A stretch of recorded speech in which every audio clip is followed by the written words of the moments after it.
आज हम लोग क्या पढ़ेंगे? त्रिभुज। त्रिभुज, ठीक है। त्रिभुज सबसे पहले देखिए कि त्रिभुज का परिभाषा क्या होता है। त्रिभुज में सबसे पहले जानेंगे ये त्रि का मतलब क्या होता है। त्रि का मतलब होता है तीन, और ये भुज का मतलब होता है भुजा, मतलब तीन भुजा वाले आकृति। तो त्रिभुज तीन असंरेख बिंदुओं से, संरेख बिंदु होता है जो एक ही लाइन पर होता है, और असंरेख बिंदु एक ही लाइन पर स्थित नहीं होता है। तो तीन असंरेख बिंदुओं से घिरे हुए क्षेत्र को त्रिभुज कहते हैं। अब ये त्रिभुज हो गया ए, इसका नामकरण कर दिया जाए तो ABC। तो त्रिभुज में अब हो गया, त्रिभुज में भुजाओं की संख्या कितनी होगी? तो त्रिभुज में भुजाओं की संख्या 1 2 3। त्रिभुज में कोण कितने? 1 2 3, और इसके शीर्ष भी 3 होते हैं। अर्थात त्रिभुज में 3 भुजाएं होती है, 3 कोण होते हैं, 3 शीर्ष होते हैं। ठीक है, कोई दिक्कत यहाँ पर नहीं। चलो अच्छा, अब इसी त्रिभुज में हम लोग पढ़ेंगे समरूप आकृतियाँ, समरूप आकृतियाँ तथा सर्वांगसम आकृतियाँ, सर्वांगसम आकृतियाँ। यहाँ पर ध्यान देंगे ये समरूप आकृति और सर्वांगसम आकृति क्या है। तो समरूप आकृति और सर्वांगसम आकृति के बारे में हम लोग जानेंगे, देखेंगे। सिर्फ त्रिभुज में ही समरूप और सर्वांगसम नहीं होती है, अन्य आकृतियों में भी होता है। जैसे वृत्त ले ले, चतुर्भुज ले ले, या वर्ग ले ले, या आयत ले ले, या कुछ भी लेंगे तो उसमें भी होती है। तो सबसे पहले हम त्रिभुज से ही स्टार्ट करते हैं। अब देखिए, एक ये त्रिभुज बना रहे हैं और एक ये त्रिभुज बना रहे हैं।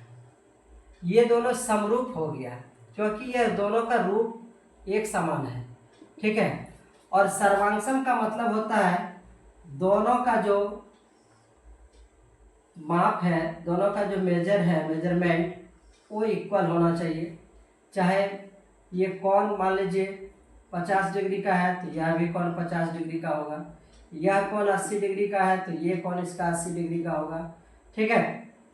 ये कोण 50 डिग्री का है तो ये भी कोण 50 डिग्री का होगा, ठीक है। ये भुजा मान लीजिए 5 सेंटीमीटर है तो यह भुजा भी 5 सेंटीमीटर होगा, यह भुजा 6 सेंटीमीटर है तो यह भी 6 होगा, और ये भुजा भी इक्वल है इसके, ये भी भुजा इसके बराबर है। अर्थात नाम देंगे त्रिभुज ABC, त्रिभुज DEF, समझे कि नहीं।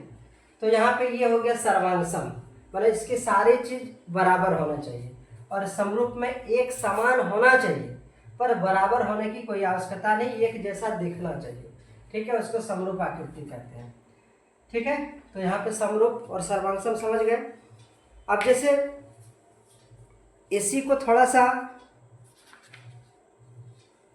एक और यहाँ पे ध्यान देंगे, जब हम त्रिभुज को हम सर्वांगसम करेंगे तो यहाँ पे एक, अब जैसे कि सर्वांगसम करेंगे तो सर्वांगसम करने के लिए एक चीज हम वहाँ पे प्रूव करने के लिए एक चीज लिख सकते हैं लास्ट में CPCT, यानी ये हो गया corresponding part of congruent triangle. सर्वांगसम त्रिभुज के संगत भाग बराबर होते हैं, सर्वांगसम त्रिभुज के संगत भाग बराबर होते हैं, इसको शॉर्ट में हम लोग लिख सकते हैं। तो हम लोग चैप्टर स्टार्ट करने से पहले इतने सारी चीज़ों को जाने। अब इस चैप्टर को अब देखिए, चैप्टर को स्टार्ट करने के लिए हमको कुछ अभिगृहित पढ़ने होंगे, ठीक है। अभिधारणा को भी पढ़ना होगा, तो हम कुछ अभिगृहित लेते हैं। जैसे एक अभिगृहित है SAS का मतलब हो गया साइड, एंगल और साइड, भुजा कोण भुजा। इसमें क्या होता है अभिगृहित, इसको एक में रखते हैं, 1 नंबर देते हैं। जैसे किताब पुस्तक में क्लास 9th में ये अभिगृहित 7.1 7.1 से जाना जाता है, ठीक है।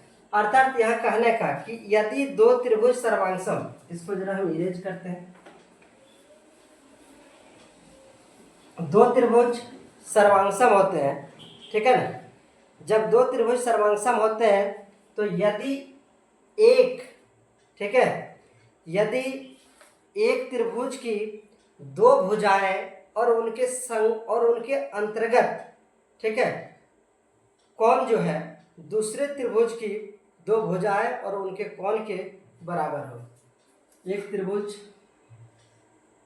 इसको ले लिए,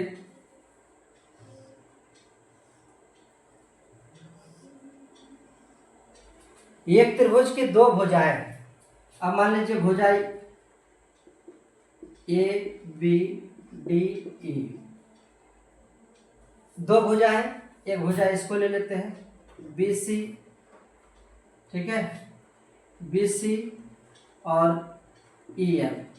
एक त्रिभुज की दो भुजाएं और उसके अंतर्गत एक कोण दूसरे त्रिभुज की दो भुजाएं और उसके अंतर्गत जो कोण है उसके बराबर हो तो यहाँ पे एस ये एस अविगृहित माना जाता है, ठीक है। और दूसरा ये है, एक है यस यस यस। दूसरा, यदि एक त्रिभुज की तीनों भुजाएं दूसरे त्रिभुज की तीनों भुजाओं के बराबर हो तो उसे एस एस अभिगृहित समझा जाता है और इसमें भी त्रिभुज समरूप होते हैं। उसके बाद तीसरा देखेंगे यहाँ पे, ये एस ये एंगल साइड एंगल, एक त्रिभुज की दो कोण और एक भुजाएं दूसरे त्रिभुज की दो कोण और एक भुजाओं के बराबर हो तो वह भी सर्वांगसम त्रिभुज कहलाता है। तो हम लोग यहाँ पे सर्वांगसम आकृतियों के बारे में देखें, सर्वांगसम त्रिभुज के बारे में देखें और साथ ही अब हम लोग जो है इसका चैप्टर भी स्टार्ट करेंगे। तो चैप्टर स्टार्ट करने के लिए एक्सरसाइज 7.1 जो क्लास 9th में है उसको स्टार्ट अगले, ठीक है, अगले वीडियो में हम उसको दिखाएंगे, आप देख सकते हैं। धन्यवाद।